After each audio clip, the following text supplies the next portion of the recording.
नमस्कार दोस्तों, जय जोहार। मैं कौशल तिवारी और बिहनिया संझा में आपका स्वागत है।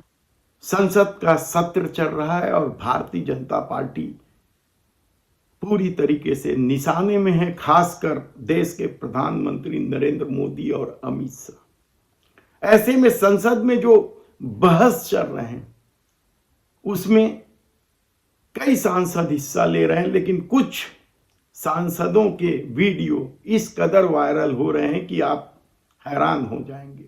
सच क्या है और संसद में बहस के दौरान जो बातें कही जा रही है उसे लोग कितनी गंभीरता से ले रहे हैं, कहना बड़ा मुश्किल है, क्योंकि ये दौर आंखों में पट्टी बांधकर धर्म के साथ खड़े होने का दौर है। ये दौर महंगाई, बेरोजगारी या अराजकता को धर्म की पट्टी बांधकर छुपा लेने का दौर है। ऐसे में यदि गुजरात का ही एक सांसद देश के प्रधानमंत्री नरेंद्र मोदी और गृह मंत्री अमित शाह, जो दोनों गुजरात से आते हैं, उन्हें कटघरे में खड़ा कर दे, वह भी हिंदुत्व के नाम पर, तो क्या यह वीडियो जिस तरह से वायरल हो रहा है उसका प्रभाव भी उसी तरह से पड़ेगा?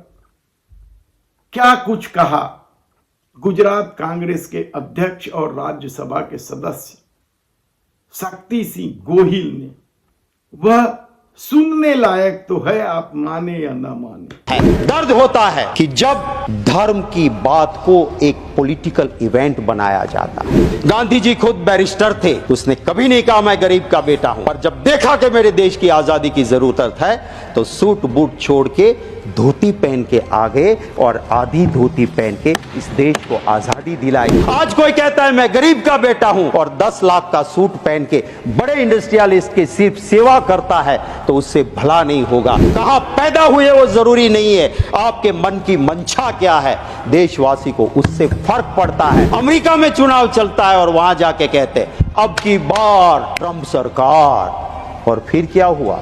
आज 220 इंडियंस को वहां से निकाल के वापस भेजा, सबसे ज्यादा उसमें मेरे गुजराती है। जाइए, आ गई आपकी सरकार, बचा लो उसको, रख दो वहां पे। आपकी राजनीति की वजह से वहां हिंदू दिक्कत में है। लाल आंख दिखाओ ने जाके, जाओ पास के कंट्री में जहां पे मेरा मंदिर टूटता है, मेरे हिंदू पे अत्याचार होता है, जाइए 36 का सीना लेके, 56 का सीना लेके बचा लीजिए उसको। इस सरकार को वो हुसैन भाई पसंद नहीं है पर शेख हसीना पसंद है। कभी दुनिया में हिंदू को कभी दिक्कत नहीं आई थी, और जब से राजनीति के लिए हिंदू मजहब के सही अर्थ को छोड़ के नया अर्थ निकाला, जियो और मार डालो, मेरे धर्म का मतलब था जियो और जीने दो, जियो और मार दो आया, और उसके बाद जहां जहां भी बाहर हिंदू रहता है वहां दिक्कत होती है। अरे मेरा हिंदू धर्म तो वो है सर कि चींटी काटती है ना हमें, उसे खाना जाके परोसो, वो मेरा हिंदू धर्म है, उसे मुझे फक्र है। मेरा हिंदू धर्म वो है, वो कहता है वसुधैव कुटुंबकम।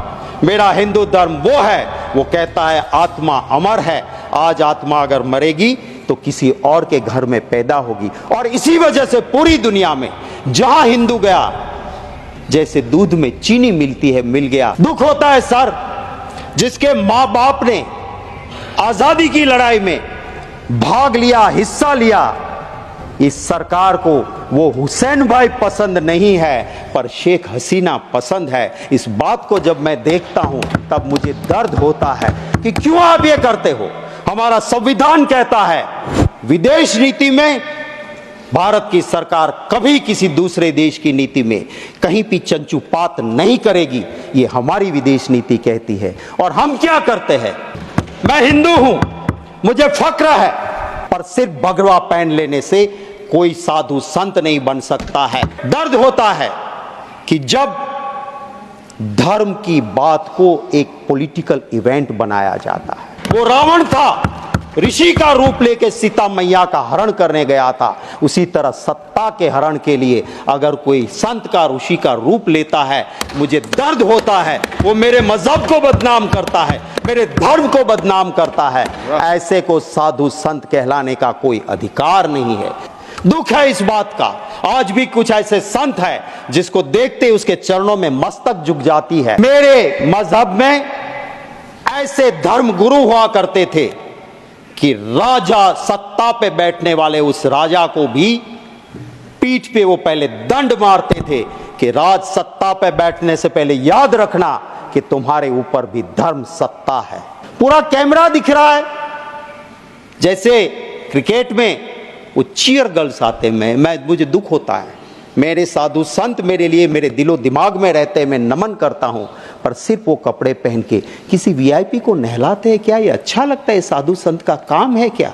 दर्द होता है उस वक्त पे। मेरा हिंदू धर्म वो है, वो एक गरीब के लिए भी कहता है कि मन चंगा कथरोट में गंगा। जाने की जरूरत नहीं, तू गरीब है भाई, तेरा मन साफ है तो तेरी कथरोट में भी मां गंगा है। और जब मां गंगा के पास, शास्त्र कहते हैं, कोई गलत आदमी जाके स्नान करता है तो मां का प्रकोप भी उठता है और निर्दोष लोगों को जान भी जाती है। मैं सरकार से महोदय आपके जरिए विनती करता हूं, बता दीजिए नाम उनके, कौन कौन वहां पे गए थे, किसकी मृत्यु हुई है। जब जम्मू कश्मीर में जाते हैं देश के गृह मंत्री कहते हैं सरकार बना दो हमारी, ईद और मुहर्रम पे मुफ्त में गैस सिलेंडर देंगे। अरे भैया गुजरात में तो कब से बनाए हुए हैं, दे दो रामनवमी पे, दे दो जन्माष्टमी पे मुफ्त का सिलेंडर, वहां क्यों नहीं देते हो भाई? क्या हमें जरूरत नहीं है? दूसरा कहता है तो कि रेवड़ी बांट रहे हो। तो वोट के लिए आपको कुछ भी करेंगे।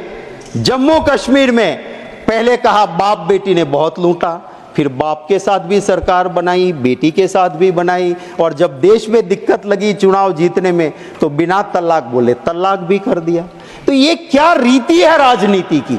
मैं सिर्फ चंद लाइनें जरूर कहूंगा। आज के माहौल को देखते हुए झूठ बिकता है, झूठ बिकता है जुमलों के बाजार में।